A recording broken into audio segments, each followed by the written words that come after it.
कृष्ण गोविंद हरे मुरारी, हे नाथ नारायण वासुदेवा। अथ षोडशो अध्याय। परीक्षित की दिग्विजय तथा धर्म और पृथ्वी का संवाद। सूत जी कहते हैं, शौनक जी, पांडवों के महाप्रयाण के पश्चात भगवान के परम भक्त राजा परीक्षित श्रेष्ठ ब्राह्मणों की शिक्षा के अनुसार पृथ्वी का शासन करने लगे। उनके जन्म के समय ज्योतिषों ने उनके संबंध में जो कुछ कहा था, वास्तव में वे सभी महान गुण उनमें विद्यमान थे। उन्होंने उत्तर की पुत्री इरावती से विवाह किया। उससे उन्होंने जन मेजे आदि 4 पुत्र उत्पन्न किए तथा कृपाचार्य को आचार्य बनाकर उन्होंने गंगा के तट पर 3 अश्वमेघ यज्ञ किए, जिनमें ब्राह्मणों को पुष्कल दक्षिणा दी गई।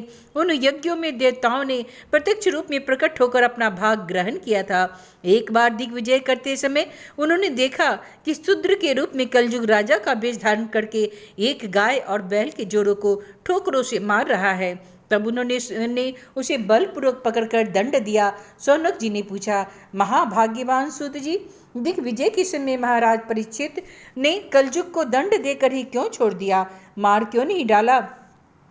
क्योंकि राजा का वेश धारण करने पर भी वह था तो वह अधम शूद्र ही, जिसने गाय को लात से मारा था। यदि यह प्रसंग भगवान श्री कृष्ण की लीला से अथवा उनके चरण कमलों के मकरंद रस का पान करने वाले रसिक महानुभाव से संबंध रखता हो तो अवश्य कहिए। दूसरी व्यर्थ की बातों से कोई लाभ नहीं, उससे तो आयु व्यर्थ ही नष्ट हो जाती है।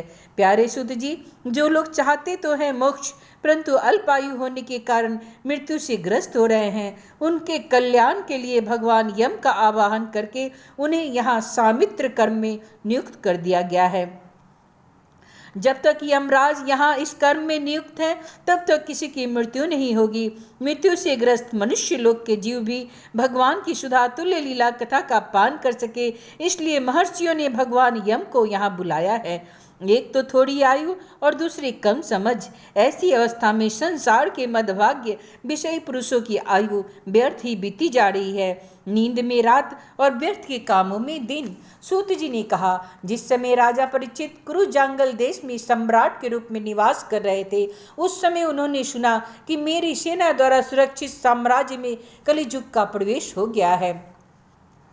इस समाचार से उन्हें दुख तो अवश्य हुआ, परंतु यह सोचकर कि युद्ध करने का अवसर तो हाथ लगा, वे उतने दुखी नहीं हुए। उसके बाद युद्ध वीर परीक्षित ने धनुष हाथ में ले लिया। वे श्याम वर्ण के घोड़ों से जुते हुए सिंह की ध्वजा वाले सुसज्जित रथ पर सवार होकर दिग्विजय करने के लिए नगर से बाहर निकल पड़े। उस समय रथ, हाथी, घोड़े और पैदल सेना उनके साथ साथ चल रही थी। उन्होंने भद्रासो, केतुमाल, भारत, उत्तर कुरु और किमपुरुष आदि सभी वर्षों को जीतकर वहां के राजाओं से भेंट ली। उन्हें उस देश में सर्वत्र अपने पूर्वज महात्माओं का सुयश सुनने को मिला। उस यशोगान से पद पद पर भगवान श्री कृष्ण की महिमा प्रकट होती थी। इसके साथ ही उन्हें यह भी सुनने को मिलता था कि भगवान श्री कृष्ण ने अश्वत्थामा के ब्रह्मास्त्र की ज्वाला से किस प्रकार उनकी रक्षा की थी। यदुवंशी और पांडवों में परस्पर कितना प्रेम था तथा पांडवों की भगवान श्री कृष्ण में कितनी भक्ति थी। जो लोग उन्हें ये चरित्र सुनाते, उन पर महामना राजा परीक्षित बहुत प्रसन्न होते। उनके नेत्र प्रेम से खिल उठते। वे बड़ी उदारता से उन्हें बहुमूल्य वस्त्र और मणियों के हार उपहार में देते थे। वे सुनते कि भगवान श्री कृष्ण ने प्रेम बस होकर पांडवों के सारथी का काम किया, उनके सभासद बने, यहाँ तक कि उनके मन के अनुसार काम करके उनकी सेवा भी की। उनके सखा तो थे ही, दूत भी बने। वे रात को शस्त्र ग्रहण करके वीरासन में बैठ जाते और शिविर का पहरा देते। उनके पीछे पीछे चलते, स्तुति करते तथा प्रणाम करते। इतना ही नहीं, अपने प्रेमी पांडवों के चरणों में उन्होंने सारे जगत को झुका दिया। तब परीक्षित की भक्ति भगवान श्री कृष्ण के चरण कमलों में और भी बढ़ गई। इस प्रकार वे दिन दिन पांडवों के आचरण का अनुसरण करते हुए दिग्विजय कर रहे थे। उन्हीं दिनों उनके शिविर में थोड़ी ही दूर पर एक आश्चर्यजनक घटना घटी। वह मैं आपको सुनाता हूँ। धर्म बैल का रूप धारण करके एक पैर में घूम रहा था। एक स्थान पर उसे गाय के रूप में पृथ्वी मिली। पुत्र की मृत्यु से दुखनी माता के समान उसके नेत्रों से आंसू के झरने झर रहे थे। उसका शरीर श्रीहीन हो गया था। धर्म पृथ्वी से पूछने लगा। धर्म ने कहा, कल्याणी, कुशल से तो हो न? तुम्हारा मुख कुछ कुछ मलिन हो रहा है, तुम श्रीहीन हो रही हो। मालूम होता है तुम्हारे हृदय में कुछ न कुछ दुख अवश्य है। क्या तुम्हारा कोई संबंधी दूर देश में चला गया है जिसके लिए तुम इतनी चिंता कर रही हो? कहीं तुम मेरी चिंता तो नहीं कर रही हो न कि अब इसके 3 पैर टूट गए हैं और एक ही पैर रह गया है? संभव है तुम अपने लिए शोक कर रही हो कि अब सूर्य तुम्हारे पर शासन करेंगे। तुम्हें इन देवताओं के लिए भी खेद हो सकता है जिन्हें अब यज्ञ में आहुतियां नहीं दी जाती, अथवा उस प्रजा के लिए भी जो वर्षा न होने के कारण अकाल एवं दुर्भिक्ष से पीड़ित हो रही है। देवी, क्या तुम राक्षस सरीखे मनुष्यों के द्वारा सताई हुई आरक्षित स्त्रियों एवं आर्त बालकों के लिए शोक कर रही हो? संभव है विद्या कुकर्मी ब्राह्मणों के चंगुल में पड़ गई है और ब्राह्मण विप्रद्रोही राजाओं की सेवा करने लगे हैं और इसी का तुम्हें दुख हो। आज के नाम मत के राजा तो 16 आने कलयुगी हो गए हैं। उन्होंने बड़े बड़े देशों को भी उजाड़ डाला है।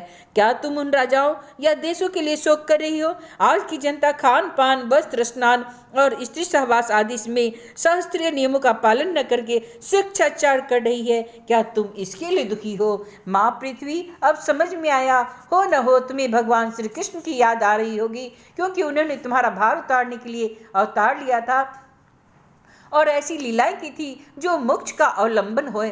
अब उनके लीला संवरण कर लेने पर उनके परित्याग से तुम दुखी हो रही हो। हे देवी, तुम तो धन रत्नों की खान हो।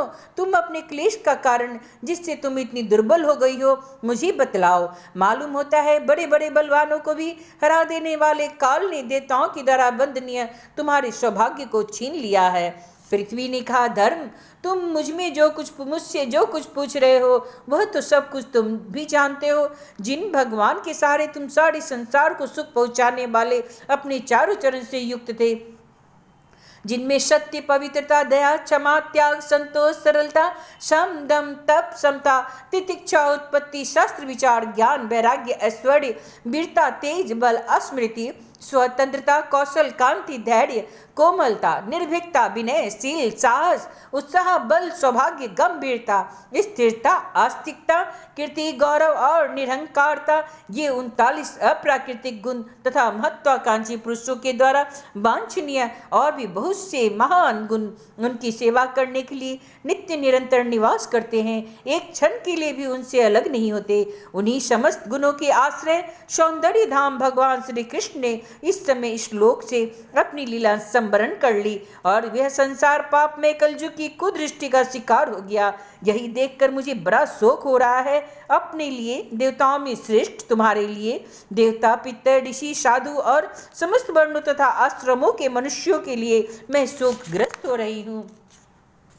जिनका कृपा कटाक्ष प्राप्त करने के लिए ब्रह्मा आदि देवता भगवान की शरणागत होकर बहुत दिनों तक तपस्या करते रहे, वही लक्ष्मी जी अपने निवास स्थान कमल वन का परित्याग करके बड़े प्रेम से जिनके चरण कमलों की शुभ छत्र छाया का सेवन करती है, उन्हीं भगवान के कमल, ब्रज, अंकुश, ध्वजा आदि चिन्हों से युक्त श्री चरणों से विभूषित होने के कारण मुझे महान वैभव प्राप्त हुआ था और मेरी तीनों लोकों में बढ़कर शोभा हुई थी, परंतु मेरे सौभाग्य का अब अंत हो गया है।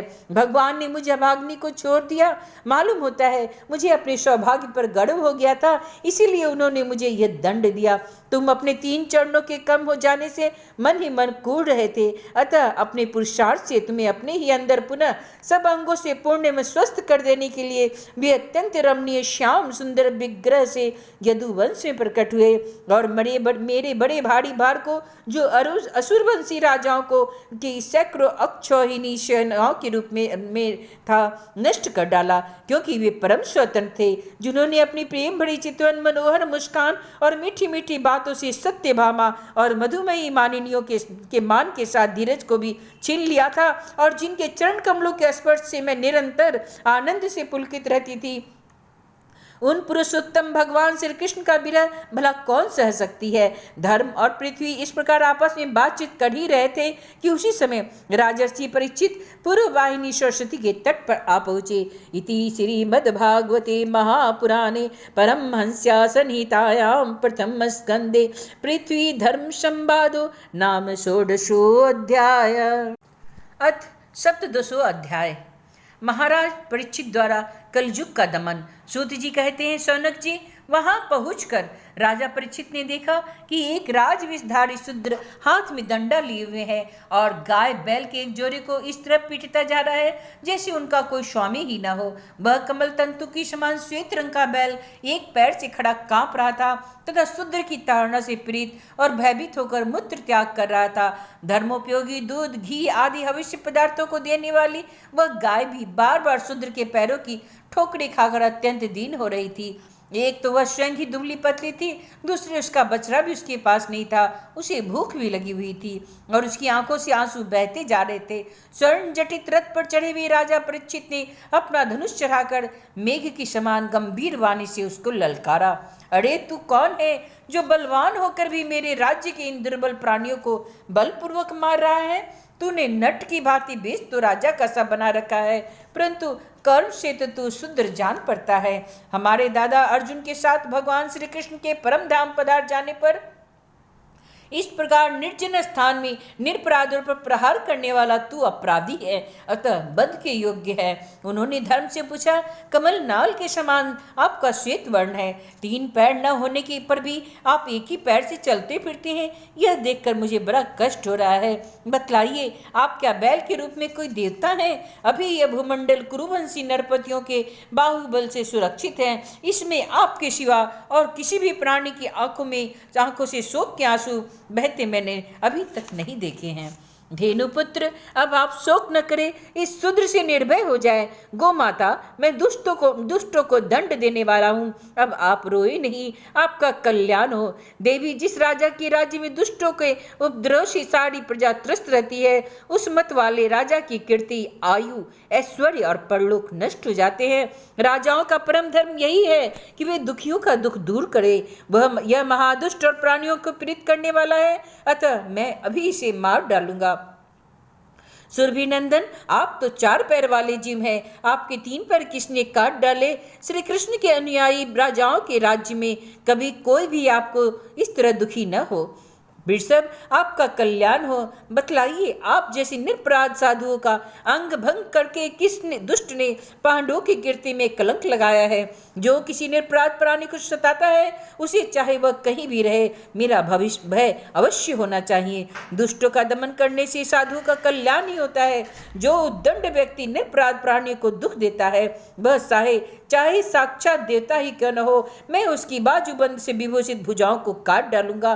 बिना आपत्ति काल की मर्यादा का उल्लंघन करने वालों को शास्त्रानुसार दंड देते हुए अपने धर्म में स्थित लोगों का पालन करना ही राजाओं का परम धर्म है। धर्म ने कहा, राजन, आप महाराज पांडु के वंशज है, आपका इस प्रकार दुखियों का आश्वासन देना आपके योग्य ही है, क्योंकि आपके पूर्वजों के श्रेष्ठ गुणों ने भगवान श्री कृष्ण को उनका सारथी और दूत आदि बना दिया था। हे नरेंद्र, राजाओं शास्त्रों के विभिन्न वचनों से मोहित होने के कारण हम उस पुरुष को नहीं जानते जिससे क्लेशों के कारण उत्पन्न होते हैं। जो लोग किसी भी प्रकार के द्वैत को स्वीकार नहीं करते, वे अपने आप को ही अपने दुख का कारण बतलाते हैं। कोई प्रारब्ध के कारण बतलाते हैं, तो कोई कर्म को, कुछ लोग स्वभाव को, तो कुछ लोग ईश्वर को दुख का कारण मानते हैं। किन्हीं का तो ऐसा भी निश्चय है कि दुख का कारण न तो तर्क के द्वारा जाना जा सकता है और न ही वाणी के द्वारा बतलाया जा सकता है। राजर्षि, अब इनमें कौन सा मत ठीक है, यह आप अपनी बुद्धि से ही विचार कीजिए। सूत जी कहते हैं, ऋषि श्रेष्ठ शौनक जी धर्म का यह प्रवचन सुनकर सम्राट परीक्षित बहुत प्रसन्न हुए, उनका खेद मिट गया। उन्होंने शांतचित्त होकर उनसे कहा, परीक्षित ने कहा, धर्म का तत्व जानने वाले वृषभ देव, आप धर्म का उपदेश कर रहे हैं। अवश्य आप वृषभ के रूप में आप स्वयं धर्म है। आपने अपने को दुख देने वाले का नाम इसलिए नहीं बतलाया क्योंकि अधर्म करने वालों को जो नरक आदि प्राप्त होते हैं, वही चुगली करने वालों को भी प्राप्त होते हैं।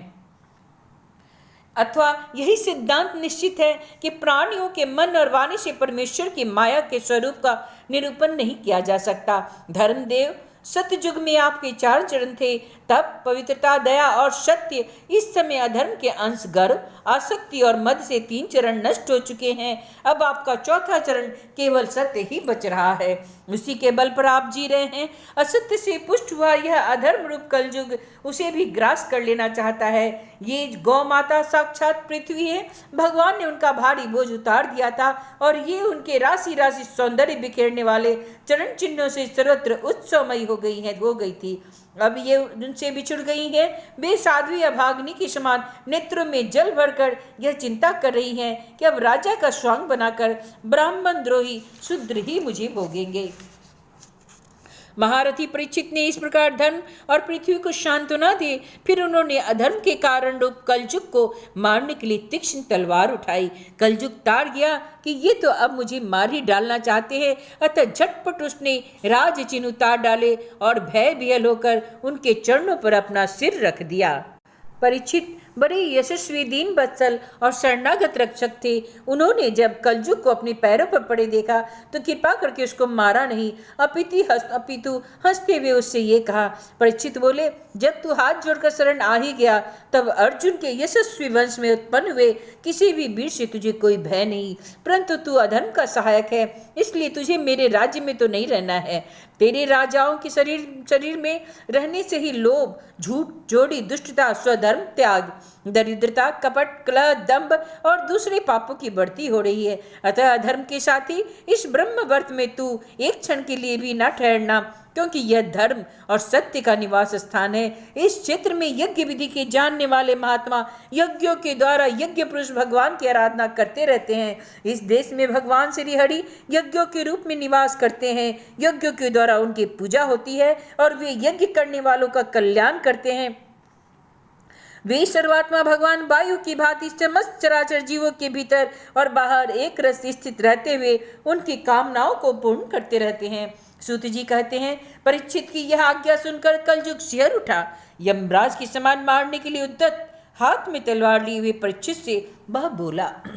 कली ने कहा, सार्वभौम, आपकी आज्ञा से जहाँ कहीं भी मैं रहने का विचार करता हूँ वहाँ देखता हूँ आप धनुष पर बाण चढ़ाए खड़े हैं। धार्मिक शिरोमणि, आप मुझे वह स्थान बतलाइए जहाँ मैं आपकी आज्ञा का पालन कर स्थिर होकर रह सकूं। सूत जी ने कहा, कलजुग की प्रार्थना स्वीकार करके राजा परीक्षित ने उसे 4 स्थान दिए: धूत, मद्यपान, स्त्री संग और हिंसा। इन स्थानों में क्रमशः असत्य, मद, आसक्ति और निर्दयता, ये 4 प्रकार के अधर्म निवास करते हैं। उसने और भी स्थान मांगे, तब समर्थ परीक्षित ने उसे रहने के लिए एक और स्थान स्वर्ण धन दिया। इस प्रकार कलजुग के 5 स्थान हो गए: झूठ, मद, काम, बैर और रजोगुण। परीक्षित के दिए हुए इन्हीं 5 स्थानों में अधर्म का मूल कारण कली उनकी आज्ञाओं का पालन करता हुआ निवास करने लगा। इसलिए आत्मकल्याणकामी पुरुष को इन 5 स्थानों का सेवन कभी नहीं करना चाहिए। धार्मिक राजा, प्रजावर्ग के लौकिक नेता और धर्मोपदेष्टा गुरुओं को तो बड़ी सावधानी से इनका त्याग करना चाहिए। राजा परीक्षित ने इसके बाद वृषभ रूप धर्म के 3 चरण तपस्या, शौच और दया जोड़ दिए और आश्वासन देकर पृथ्वी का संवर्धन किया। वे ही महाराजा परीक्षित इस समय अपने राज सिंहासन पर, जिसे उनके पितामह महाराज युधिष्ठिर ने वन में जाते समय उन्हें दिया था, विराजमान है।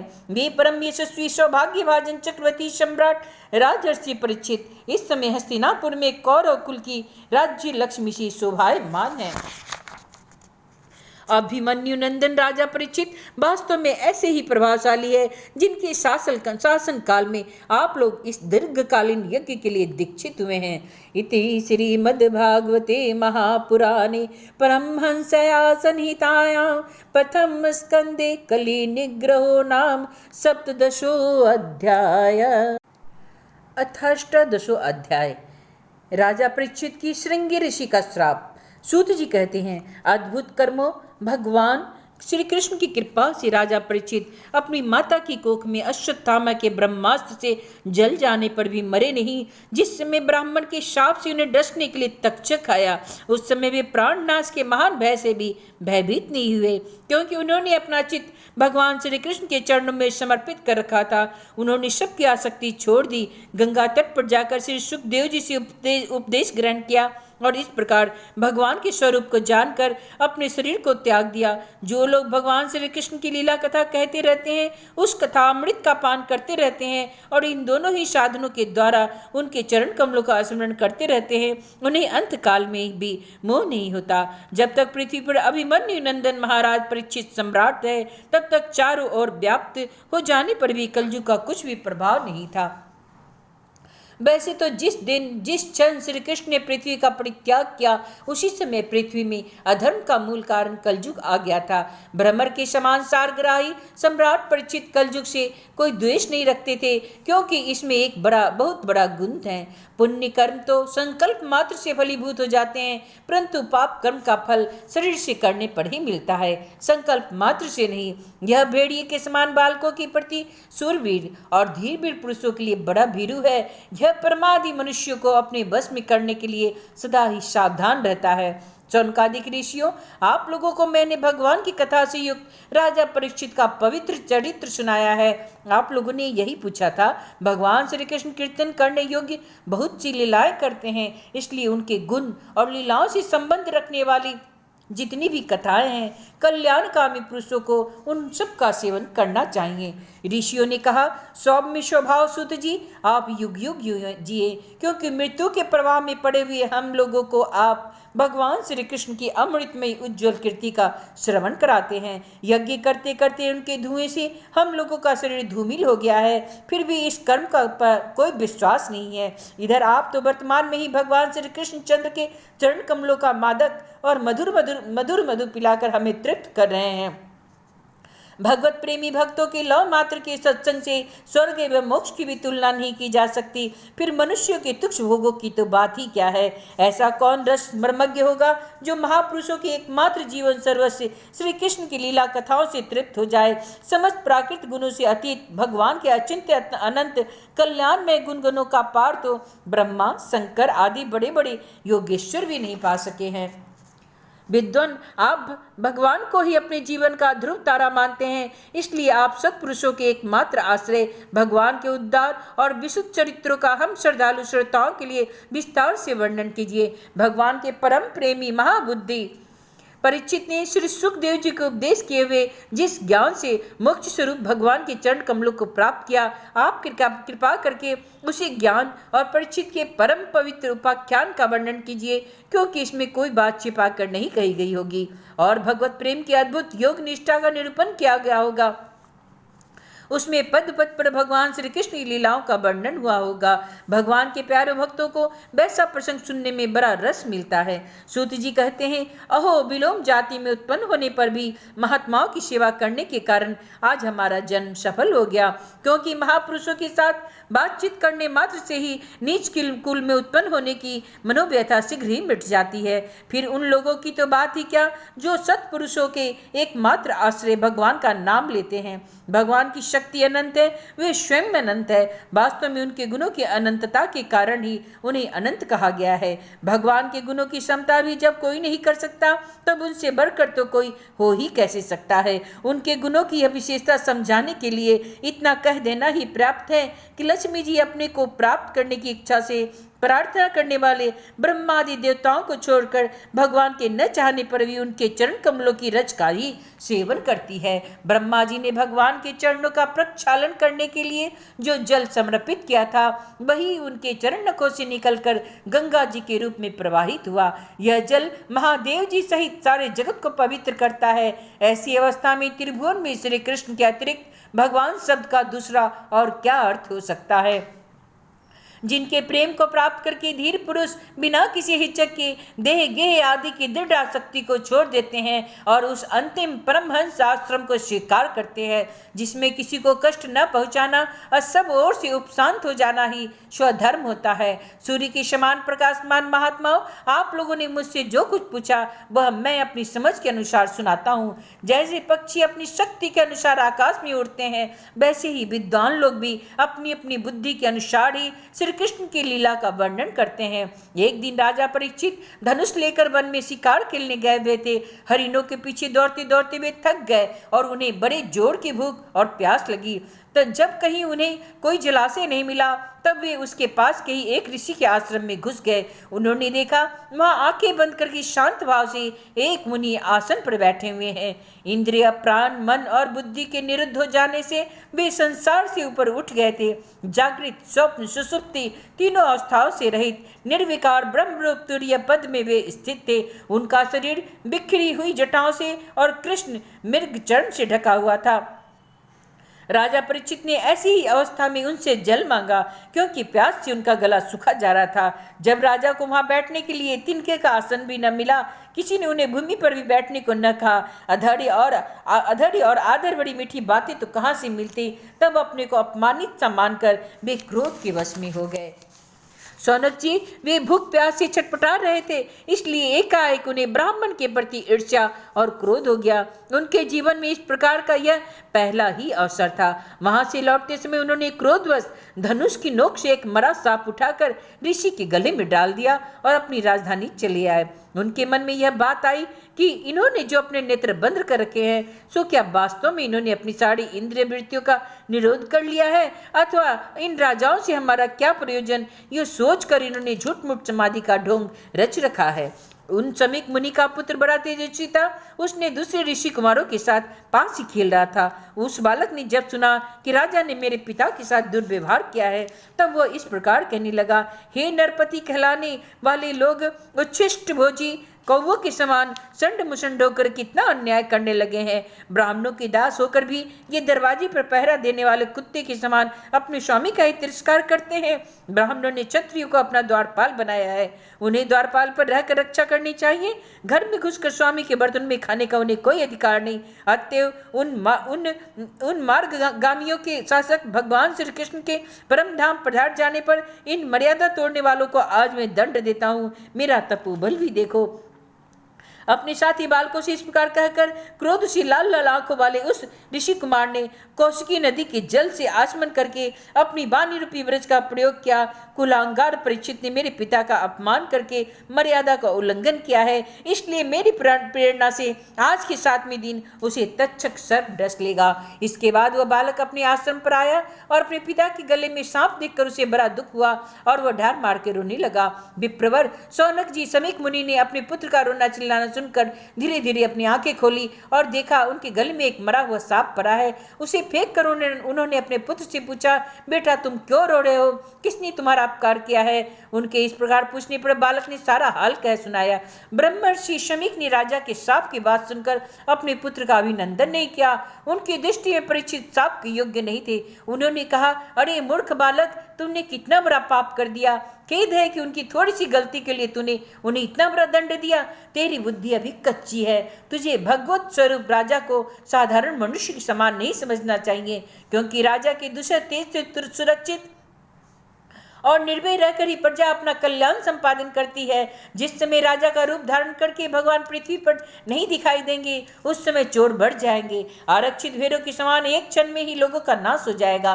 राजा के नष्ट हो जाने पर धन आदि चुराने वाले चोर जो पाप करेंगे, उसके साथ हमारा कोई संबंध न होने पर भी वह हम पर लागू होगा, क्योंकि राजा के न रहने पर लुटेरे बढ़ जाते हैं और वे आपस में मारपीट गाली गलौज करते हैं, साथ ही पशु, स्त्री और धन संपत्ति भी लूट लेते हैं। उस समय मनुष्य का वर्णाश्रमाचार युक्त वैदिक आर्य धर्म लुप्त हो जाता है।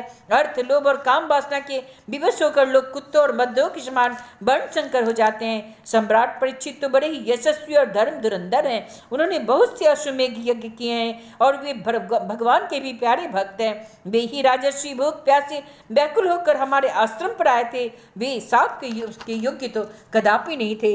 इस नासमझ बालक ने हमारे निष्पाप सेवक राजा का अपराध किया है। सर्वात्मा भगवान कृपा करके इसे क्षमा करे। भगवान के भक्तों में भी बदला लेने की शक्ति होती है, परंतु वे दूसरों के द्वारा किए हुए अपमान, धोखेबाजी, गाली गलौज, आक्षेप और मारपीट का कोई बदला नहीं लेते। महामुनि शमीक को पुत्र के अपराध पर बड़ा ही पश्चाताप हुआ। राजा परीक्षित ने तो उनका अपमान किया था, उस पर भी उन्होंने ध्यान नहीं दिया। महात्माओं का स्वभाव ही ऐसा होता है। जगत में जब दूसरे लोग उन्हें सुख दुख आदि द्वंद्वों में डाल देते हैं, तब भी वे प्राय हर्षित या व्यथित नहीं होते, क्योंकि आत्मा का स्वरूप तो गुणों से सर्वथा पड़े है। इति श्रीमद्भागवते महापुराणे परमहंस्याः संहितायां प्रथम स्कंदे विप्रशापोपलम्बनम नामाष्टादशो अध्यायः। श्री कृष्ण।